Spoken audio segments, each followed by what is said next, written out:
Next one. Hi Ave, I'm looking forward to breaking in this environment or prop artist at any studio that does realistic style art. I'm 1 year away from graduating and starting to look for work. I love making post-apocalyptic environments. Do you think I need to show more variation in my portfolio? What do you think my biggest weakness is?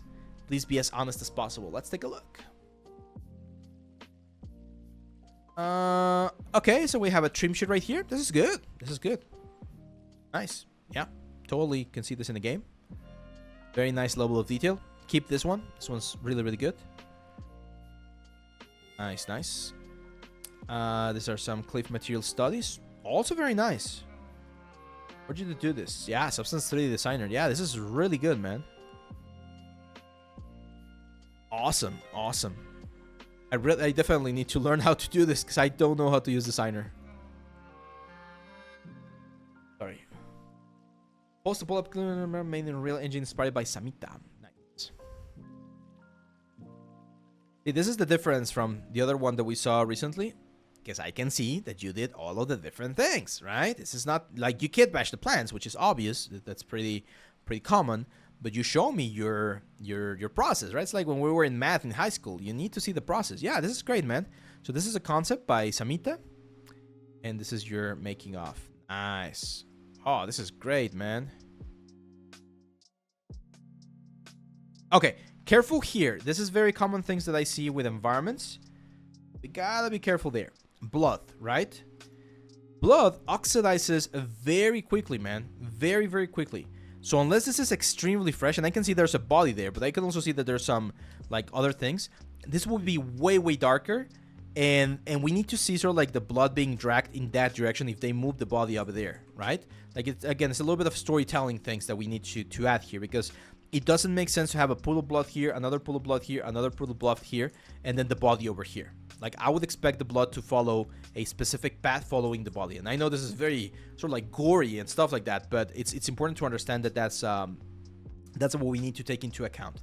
And talking about that, since this like right now the main difference or the main thing that I see here is that it's a very busy right here, very abandoned, and then the road is super clean. Can you see the line, the white line right there? It's perfect all the way around. There's absolutely no like decay or damage on that line, neither on this thing or on this thing. So if we're going to have this level of decay on everything else, we need to have the exact same level of decay over here. Again, someone mentioned the comment not too long ago, consistency, right?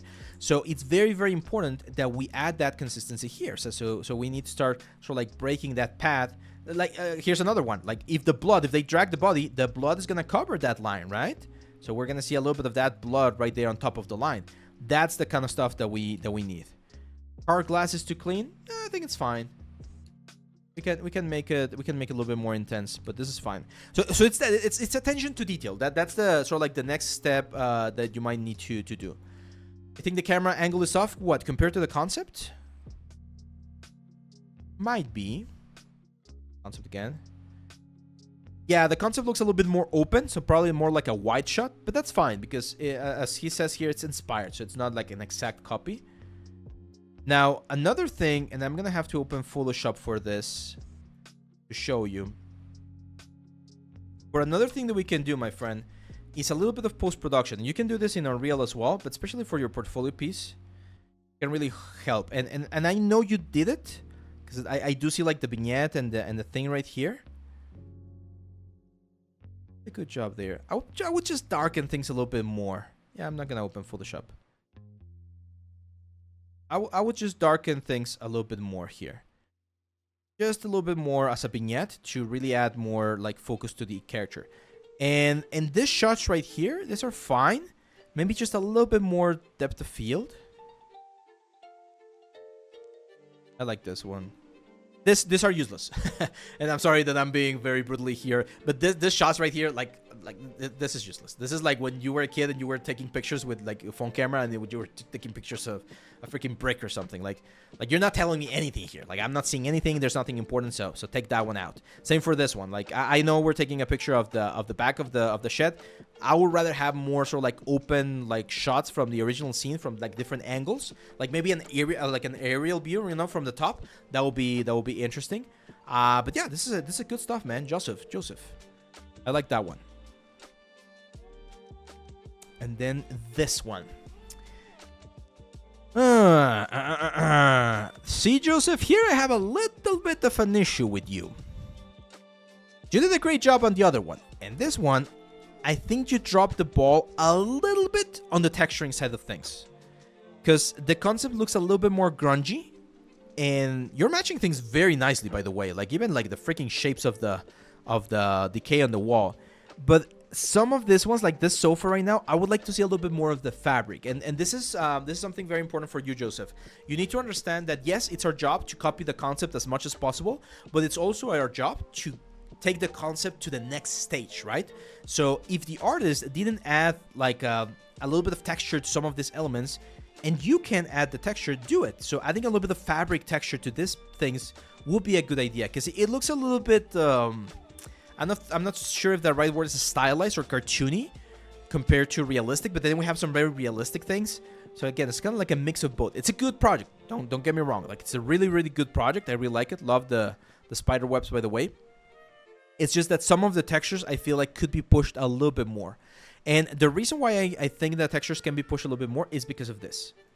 Here, this is a very good test that everyone can do, guys. If you grab your element and you desaturate it, get rid of all of the saturation so that we only see the values, okay? And then you blur it a little bit, okay?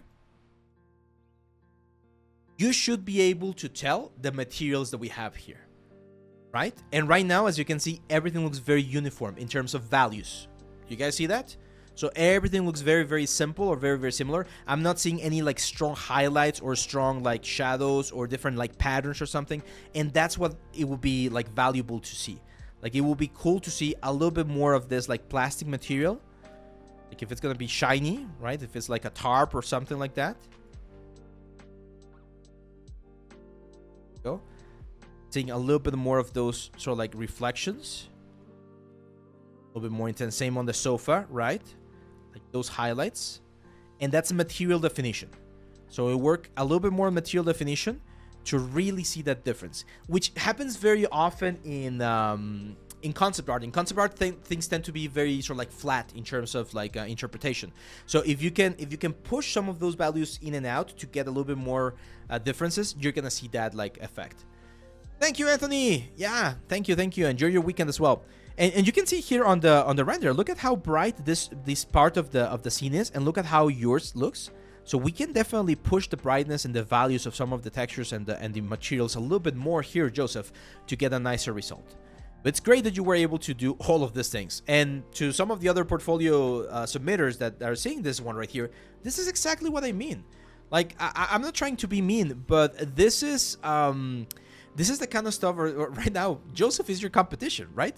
Like, there's others of you that are also learning 3D, and you look at Joseph and you're like, oh man, I'm never gonna get there. You will get there, because Joseph got here at one point, right? By, of course, hard work and dedication and everything. So I want you to look at what Joseph is doing here that is right. And one of those things is he's adding a lot of things, and they're not really complicated things. Like, if you take a look at the models, where are they? Where's my wireframe? Pause. There we go. Look at the models. You're going to tell me that you're learning 3D and you can do all of these bottles, all of these jars, these books, plates, all of the shapes that he has right here are very, very simple, relatively simple, right? But it's the amount of them, how they play with each other, the texturing that goes into them, the materials, the cinematic look, like all of these things combined gives us this very successful piece. So the same way Joseph is being able to do this, you guys should be able to do this as well. So use Joseph again as an inspiration. Finally, gun. This one is good. It's SBD with a custom modification. Okay. Do we have wireframe? Wireframe. Nice. Okay. 45,000 triangles, 4K textures. Nice. Yeah. I'm not sure why it looks like this in here. I'm not sure why we're missing pieces. Because this looks like wasted space to me. I'm pretty sure it's like some sort of like error here on why we're not seeing the rest of the elements. Just check that, Joseph, because you got a really good piece right here. Yeah, this is good, man. This is good. So again, I'm gonna be very honest with you. I think you should focus more on environments. Like, this gun is cool, but I've seen thousands of guns. So This 2 rooms, this things right here is more unique. Focus on that. Do another big environment.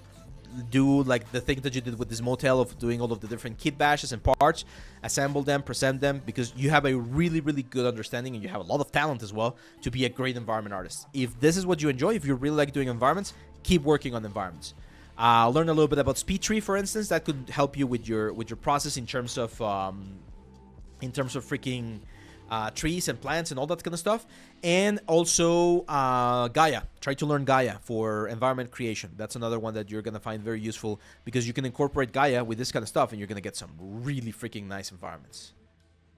Let's see. Oh, it's a mirror UV. Yeah, it could be a mirror UV. Jules, I just got from work, so I missed my review, but I was able to watch the replay. Thank you so much for the advice and for the kind words. You're awesome. You're awesome, Jules. Amazing, amazing stuff. We have it right here. Yeah, there you go. I love this guy right here. Amazing, amazing. One thing that I would recommend you, Jules, since you're here on the chat, is try to look for someone who can animate these guys. Look for an animator. There's a lot of animators out there looking for this kind of models to animate, because they also want to get into League of Legends or Blizzard or things like that. And do a quick idle pose of this guy just like walking or floating or whatever. And it's gonna help your portfolio, because you're gonna be able to showcase that your model can animate properly, and it's gonna help the animator's portfolio as well, because this model that you did here, or both of the models that you have, are really, really good. Also, as I mentioned, more pieces. Okay.